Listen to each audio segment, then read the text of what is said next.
When people ask me what is design thinking or what can we take away from design thinking, I always go back to the old, there was a Gregory Treverton who was at the RAND Corporation thinking about policy problems and global policy and specifically. And he said there are two types of problems. There are mysteries and there are puzzles.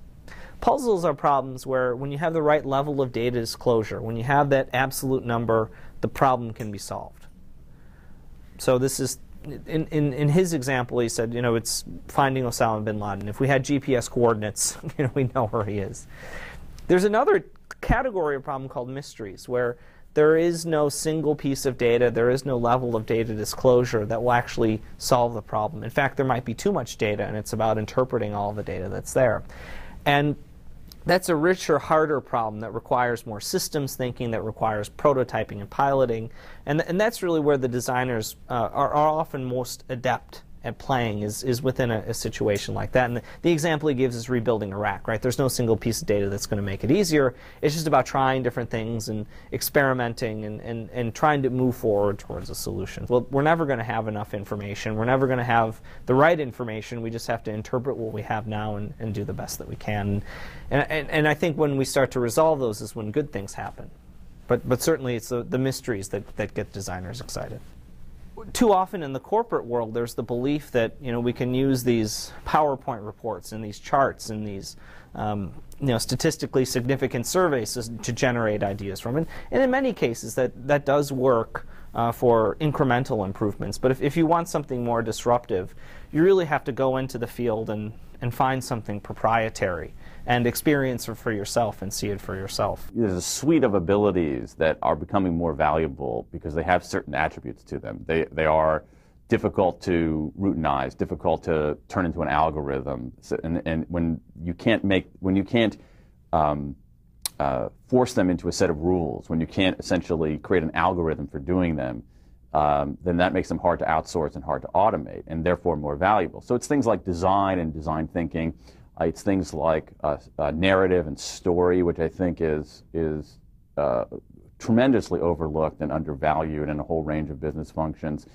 Symphonic thinking ability, which is big picture thinking, pattern recognition, multiness, multidiscipline, multicultural, multilingual, a sense of breadth. Empathy, which is, at least to me, one of the ones that I'm most interested in, which is the capacity to stand in someone's shoes, see with their eyes, feel with their hearts. Again, very difficult to routinize, very difficult to automate or outsource. Play, laughter, humor, and games, and then also meaning, a sense of purpose, a sense of significance. And precisely because these abilities are hard to turn into a set of rules, that makes them harder to teach in the explicit way that we think of teaching something.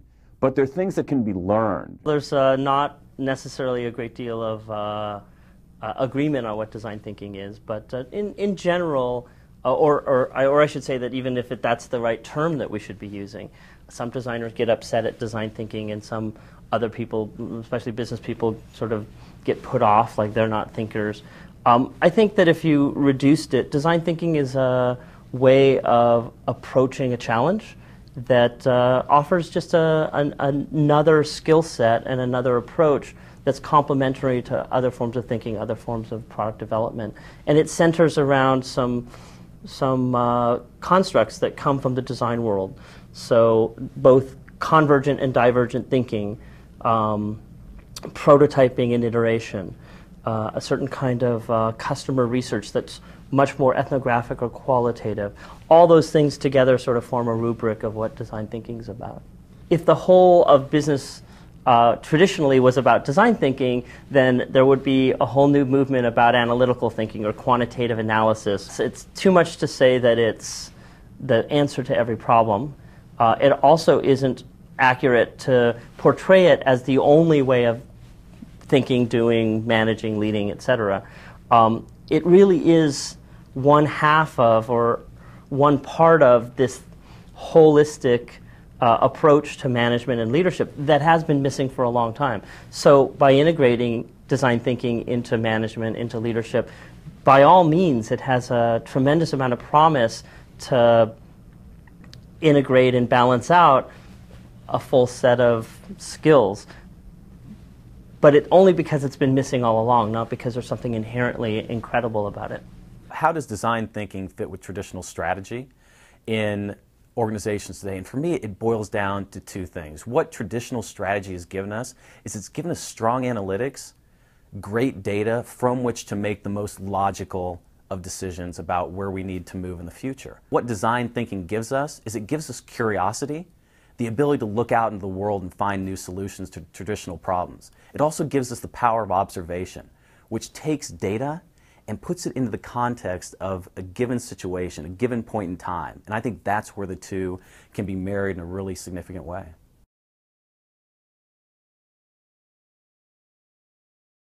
What does design thinking have to contribute to business? I think for me it boils down to the fact that there's the types of challenges our leaders face today are so vastly different than the ones that have been faced in previous times. And so you take wicked challenges like sustainability.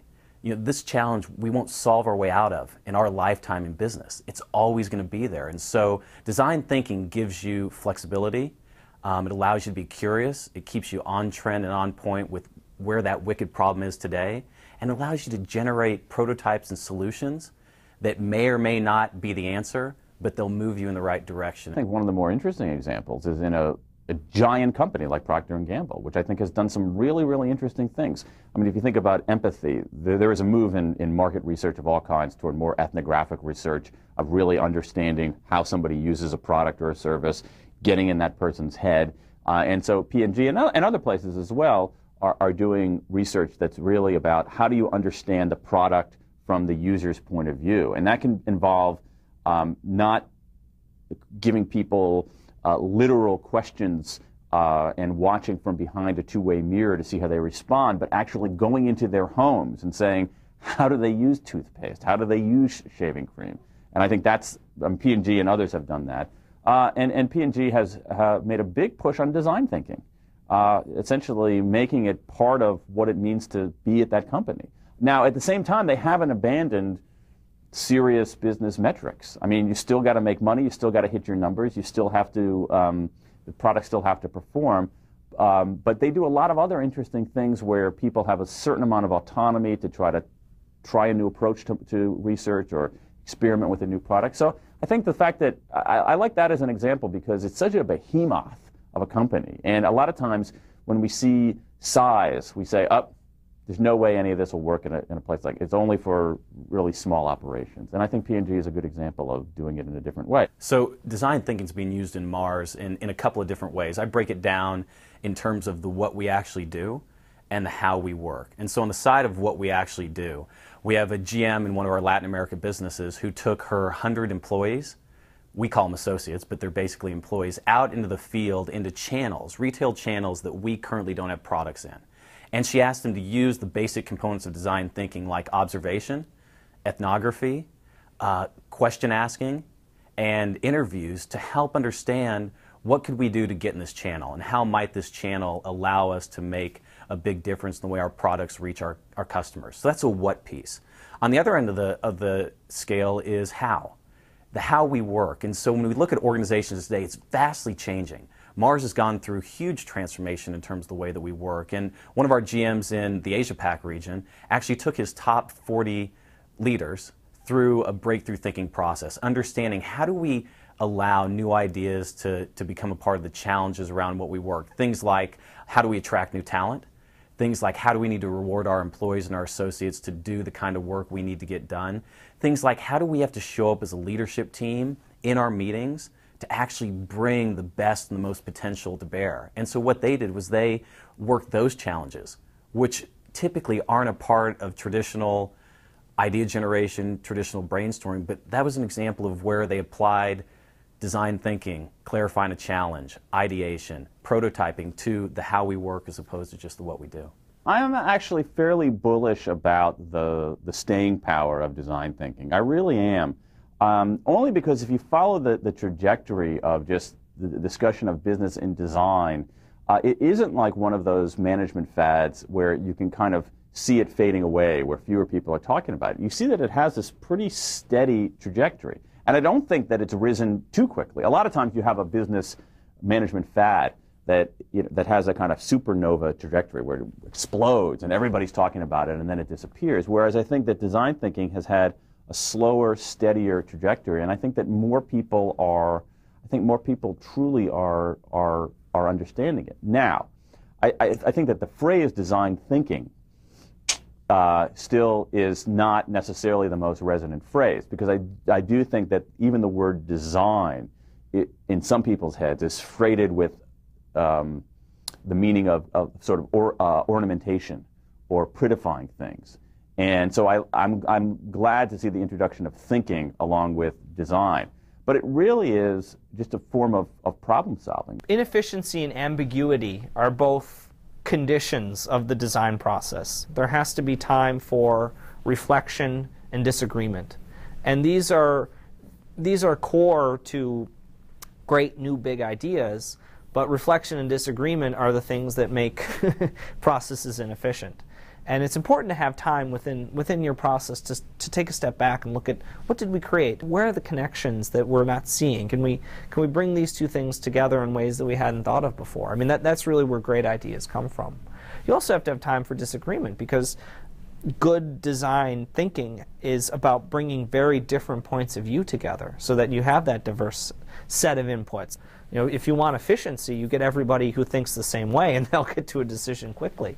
And that works, 80% of the time. But for that 20% of the time where you need something very disruptive, very innovative, very creative, you're going to have to put up with a little bit more of the ambiguity. That's ultimately what a successful leader will be able to do, is understand there are some projects that can follow this very linear, straightforward approach, but others that require a little bit more of an open mind and a little bit more creativity. I just think that the metaphor of the algorithm is really powerful. And we're always looking for the algorithm. We're always looking for the set of rules and techniques and steps we can follow. Or I'll give you a less nerdy analogy. We're always looking for the perfect recipe, okay? Add these 5 ingredients, mix 3 times, cook at a certain temperature, and all will be right with the world. And that's not it. If that is what we're after, we're leading down the wrong path. It is more akin to, as you say, a value system. It is more akin, I think, in some ways to a literacy in a way. It's a matter of understanding the vocabulary and having the syntax and understanding how the language works and being able to express yourself in that language. That is, there's a difference between mastering a language and actually merely knowing the rules of grammar. One is a very impoverished learning. The other one is rich and robust. And we need to steer in that direction and recognize that the search for the recipe for the algorithm is essentially an impossible search.